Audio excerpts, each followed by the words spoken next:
Pemerintah Kabupaten Aceh Tenggara menggelar dialog ringan bersama Forum Koordinasi Pimpinan Daerah dan ketiga pasangan calon Bupati dan Wakil Bupati periode tahun 2024-2029 bertajuk Forum Grup Diskusi Penandatanganan Kesepakatan Bersama pada Jumat 1 November 2024 di Pendopo Bupati. PJ Bupati Aceh Tenggara Taufik STMSI mengatakan FGD digelar sebagai sarana silaturahmi, membangun kebersamaan, sehingga terjadi saling bahu-membahu, menyukseskan tahapan pilkada damai. Jadi dari ketiga kandidat semua datang, dan kita tadi juga sudah menyepakati bersama yang untuk penyelenggaraan pemilu ini dapat berjalan dengan yang kita harapkan. Kepada masyarakat kita menghimbau agar masyarakat dapat mengikuti apakah seluruh rangkaian kampanye pemilu pilkada ini dengan tertib, dengan damai, dengan memperhatikan unsur-unsur ketertiban, tidak melanggar ketentuan, supaya pemilu di Aceh Tenggara tahun 2024 ini dapat berjalan adem, tidak ada terjadi hal-hal yang tidak kita inginkan. Kalau akun palsu, kita juga akan selalu berkoordinasi nantinya dengan Panwaslih ya. Nanti kita akan buatkan baliho yang besar ya.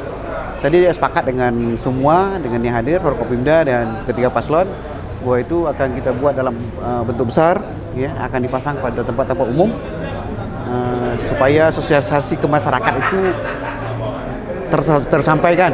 Dan itu tadi kita berharap bahwa ini akan berjalan tertib, ya, sesuai yang kita harapkan bersama. Ketua Komisi Independen Pemilihan KIP Aceh Tenggara Ilham menyebutkan, tahapan penyelenggaraan pilkada serentak berlangsung sesuai tahapan, seperti halnya pembentukan KPPS yang sudah rampung dan penerimaan logistik pilkada yang sudah masuk 100%.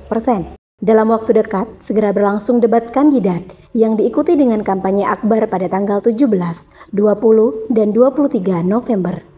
Dan selanjutnya beririsan dengan itu juga saat ini kita sedang akan melaksanakan kegiatan debat kandidat yang mungkin dalam waktu dekat kita laksanakan. Insya Allah kita telah agendakan kemarin, pertama tanggal 10, mungkin kita harus mundurkan ke tanggal 13 Pak. Ini mengenai faktor kesiapan.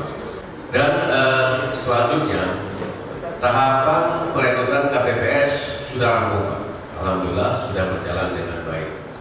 Yang saat ini KPPS kita hanya tinggal penetapan lagi. Mungkin dalam beberapa hal ini KPPS ini juga sudah ditetapkan dan sudah 100%. Selain menggelar dialog ringan pada forum diskusi yang berlangsung di Pendopo Bupati Jumat 1 November 2024, juga dilakukan penandatanganan 7 kesepakatan bersama berupa penyamaan persepsi untuk melaksanakan tahapan pilkada. Kesepakatan bersama ini nantinya akan dibubuhkan dalam spanduk dan ditempatkan di sejumlah lokasi publik. Tim Liputan, Diskominfo Aceh Tenggara.